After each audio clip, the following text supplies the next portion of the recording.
Hi, I'm William, and today let's do the first episode. Let's talk about the rivers. When it comes to Chinese history, we must mention the Yangtze River and the Yellow River. To many people, not only are they the vessels flowing through China, they are also the breeder of Chinese civilization. When I was in school, I still remember that the teachers usually referred to the Yangtze River and the Yellow River as mother. So you can see how important these two rivers are to Chinese history. First, let's start with the Yangtze River. As for the reason, just it's my show, right? It's up to me. Yangtze River is the longest river in China, the third longest one in the whole world. Totally, it's 63 kilometer long. Pretty catchy, right? This figure, and very long. In Mandarin, we call it Changjiang. Chang means long in English, Jiang means river in English. It gets the name because of the length. The origin of the Yangtze River is a funnel, in Qingzhang Plateau, which is considered to be one of the youngest plateaus in the whole world. In Qingzhang Plateau, a lot of geographical forces exert on each other. Finally, it forms a giant funnel. The origin of Yangtze River is just the center of this funnel. Although we have the origin, we still need water to form the river, right? And in Qingzhang Plateau, there are a lot of snow mountains and lakes. Then the water from the lakes and the melting snow flow to the funnel together. Bang! The water problem is solved. And for the river itself, it flows through 11 major provinces in China to East Sea. It also connects the west and east parts of China.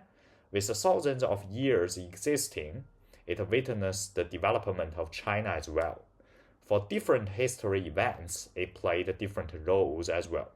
Like in the Battle of Red Cliff, which happened in the Three Kingdoms period, this battle is also one of the most renowned sea battles in Chinese history. Yangtze River as the battlefield saw the war of using the few to defeat the many. However, in King Yu combating the flood, Yangtze River is not a witness. This time, it's the enemy of the humans. Of course, finally, King Yu tamed the Yangtze River. For the ancient times in China, poems are like the music. Poets put their feelings in the poems. The feelings are about life appreciation, poets' imagination, natural scenes, and so forth. They have a huge impact in Chinese history. I still remember that, when I was young, I needed to memorize the poems. It's a sad memory, man. And back then, Yangtze River is mysterious to people, so a lot of poems are about it.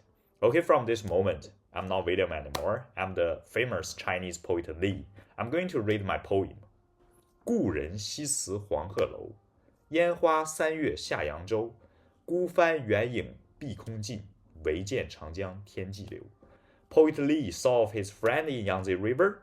He used the sensation of Yangtze River to describe his being unwilling to leave his friend. Especially the last two sentences, 孤帆远影碧空尽，唯见长江天际流. His friend, took a small boat. Gradually, he disappears in the poet's vision. The only thing the poet can see was the water flow and the vast space of Yangtze River.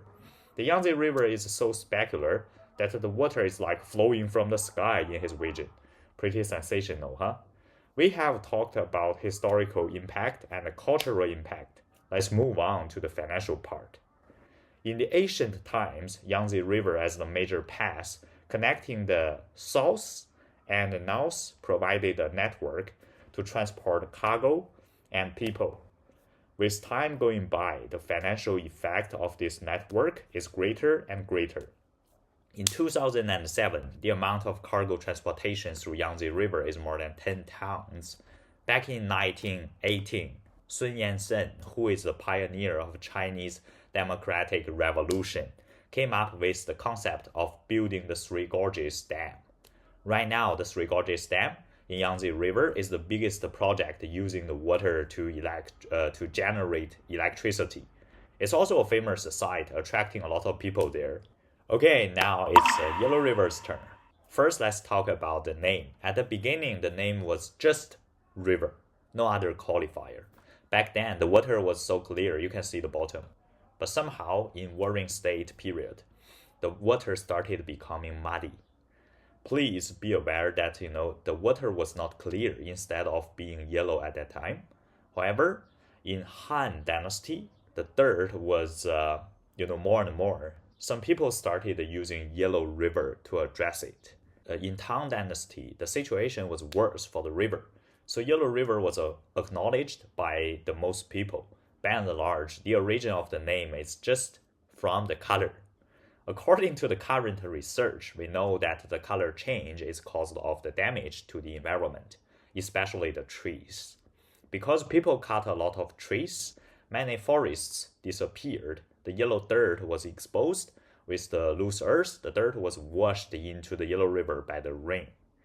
If we want to maintain the clear water and the beautiful world, please protect the environment. It's 5687 kilometers long, the second longest in China.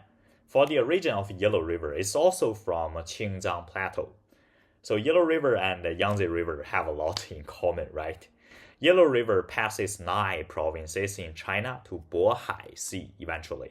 For the regions near Yellow River, the temperature difference is huge for different seasons, and you can experience 4 distinct seasons for the people living there. Do you guys still remember the dirt we mentioned earlier? Annually, 16 tons of dirt flows through Yellow River, 12 tons of which ends up in the sea. The remaining lives in the bottom and makes contribution to the color. Other than the color part, the remaining can form river plain, which is good for plantation. For the ancient China, it's basically agricultural civilization, so you can understand how important the plantation was to the people. Yellow River is also the cradle of Chinese agricultural civilization. For the long history of China, basically for the first 3,000 years, the capitals of different dynasties are chosen around the Yellow River. The most famous ones are Anyang, Xi'an, Luoyang, and Kaifeng. During the long period, the center of politics, economy, and culture was in the region near Yellow River.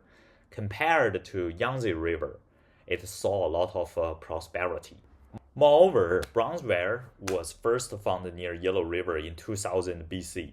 In Shang Dynasty, the smelting technology was very mature. Chinese smelting leads over European countries for more than 2,000 years. Besides this, the Chinese 4 inventions also occurred near Yellow River. Do you guys know what the 4 inventions are? Okay, here are the answers. The 4 inventions are paper making, printing, compass, and gunpowder respectively. The ancient people are really smart. Okay, from this moment, I'm Poet Lee again. Do you guys still remember me? I did one poem about the Yangtze River and sing of my friends. Back then, I was very popular. I was like Justin Bieber, Taylor Swift, Kendrick Lamar in ancient China.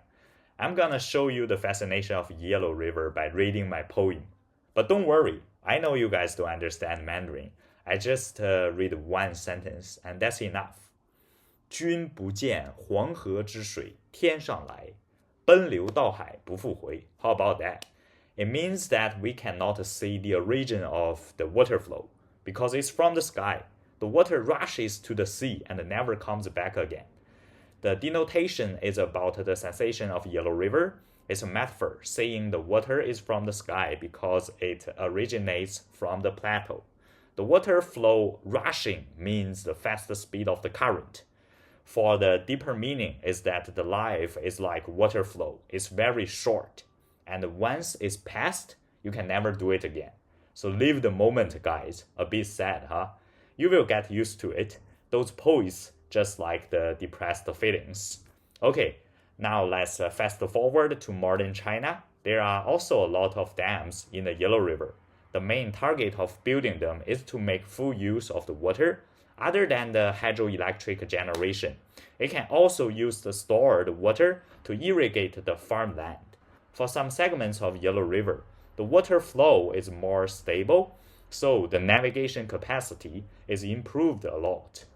different people have different understanding about those two rivers. For me, they provide us with a lot of resources to convenient our lives. They are also very knowledgeable because they saw every part of the past and they are still watching us right now. So the name Mother is pretty appropriate to them. This basically is my first episode, and I hope you guys like it. If you have anything you want to say to me, please don't hesitate to leave your comments.